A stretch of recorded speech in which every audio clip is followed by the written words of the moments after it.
Bear down. Hey guys, Swifty here covering everything Chicago Bears. I recently joined the Bears Country podcast for a show with Dan Shorty and my man Nomad. I had an absolute blast talking to both guys. The show was more unfiltered than I normally am on my channel here, so it gives you guys a chance to see a bit of a different side to me and listen to a jam-packed show that's over 2 hours long of us three mostly talking Bears football. We definitely do get a bit off topic at times, and you can see where Dan got his nickname, Banana Hammock Dan. Fuck you, Swifty.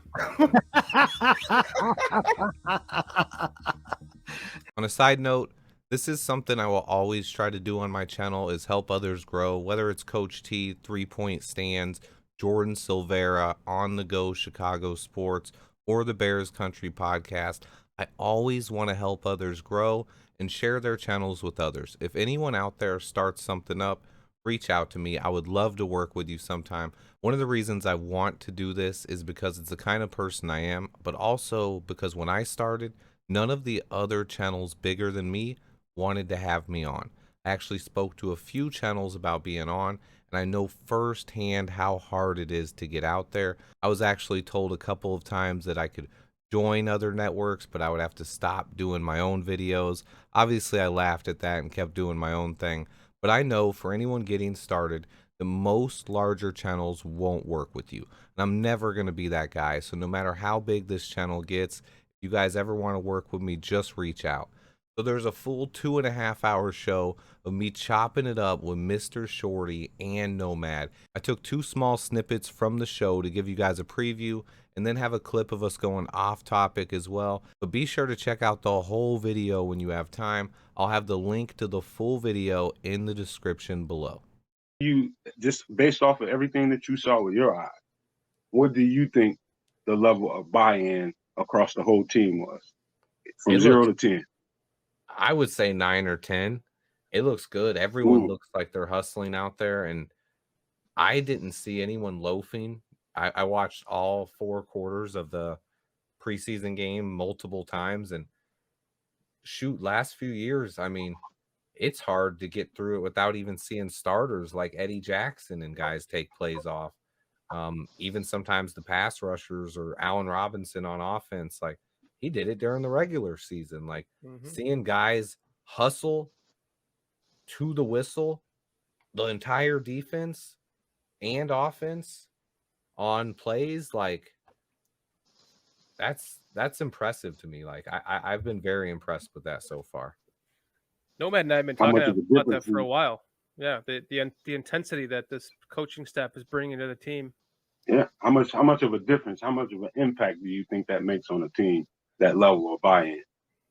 I think it's going to make an extreme difference. I think, and that's one thing that nobody in the national media or like even beat reporters talk about much is the impact you get from the offensive coach, the coaching staff in general, and the schemes that are in place.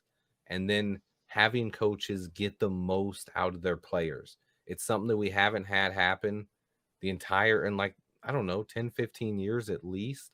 Like we haven't had a coach. Lovey was able to do that as much as I always liked Lovey. I thought he was a great coach. I think he had problems making adjustments at halftime, and he also had problems occasionally like favoring players or kind of being best friends to him.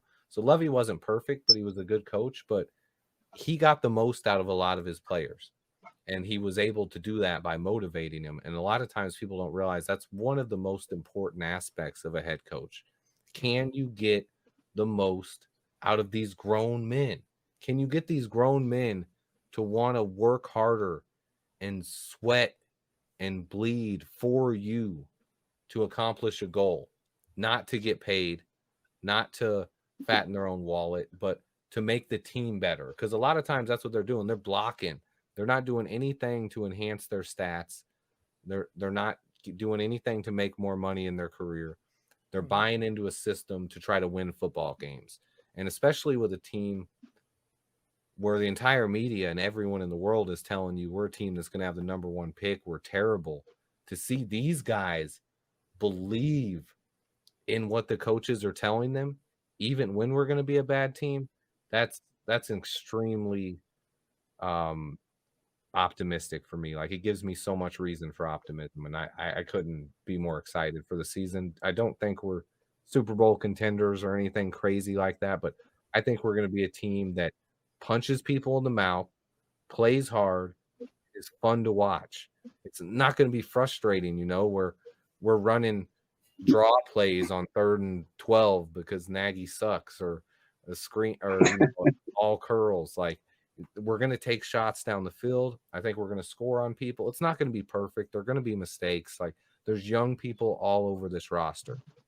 And that's one thing I think that people are kind of missing about it. It's not, we have talent all over the roster now. We may not have top end of the NFL talent everywhere, but we have enough talent front to back to actually field an NFL team through injuries and throughout the year. And that's where I think we're going to be a pretty good football team, and we're going to be really fun to watch.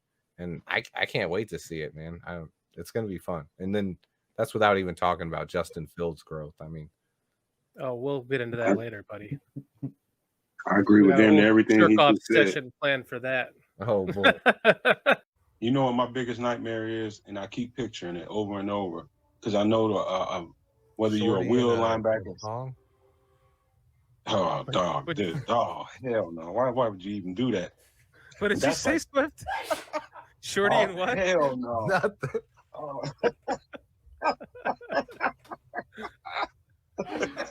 Hell no. Oh, hell no. Oh, man. I got to rewind to a minute 52 in there before we're done with this to see what you just said. You ever put one of those motherfuckers on, burn that motherfucker up right away, man. Burn that shit out that motherfucker. God damn, why would you put that in my head? I ain't going to get it up. Shorty and his dong? What did you say? I said, he said something about what's the last thing I want to see, and I said, Shorty and a thong? Oh. But Kitty wants me to fucking walk on a goddamn beach in Florida. We're in a banana hammock talking French. Yeah, that's what we're talking about. Yeah, it's not what me and Nomad want to see. You have her over here laughing her fucking ass off, Swifty. Oh, dog, that just foul, man. Dog. Look, take pictures, just don't send them to me and Nomad. Oh, Lord. Do Kitty even want to see that shit? I don't think so. It's her running joke to me. She's like, because I like to walk around the house talking French all days for just no damn good reason at all. You bring She'll this be like, upon yourself. you need to walk on I want to see you in a banana hammock walking on the beach with a drink in your hand, just pretending like you're French. Oh, oui, oui. Oh, no. Like, he's walking around, oui. Oh. And we would have went off on him. It would have been great. Hold on, Swifty. What color thong? It better not be white. Man, what? All I can now you're thinking about it too much, Nomad.